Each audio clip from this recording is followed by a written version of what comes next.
میری نظر میں نظر لگتی ہے۔ روزمرہ زندگی میں کئی آنکھیں دوسروں کا پیچھا کرتی ہیں، آنکھیں لڑتی بھی ہیں، چار بھی ہوتی ہیں، اور پھر معلوم ہوتا ہے کہ آپ کو کسی کی نظر لگ گئی ہے۔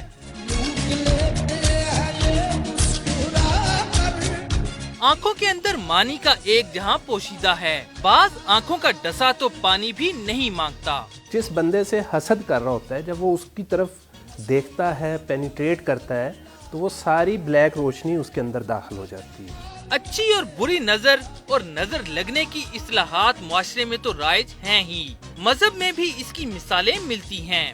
حضور اکرم صلی اللہ علیہ وسلم کا ایک ارشاد مبارک ہے، آپ نے فرمایا العین حق، کہ نظر لگنا یہ حق بات ہے۔ لا حول ولا قوت الا باللہ، بارک اللہ، اس طرح کے الفاظ کہے جائے تو اس سے حضور صلی اللہ علیہ وسلم نے فرمایا کہ نظر بد ختم ہو جاتی ہے۔ قاتل نظریں سر عام گھومتی پھرتی ہیں، لیکن ان کے ڈسے کا علاج سائنس آج تک نہیں ڈھونڈ سکی۔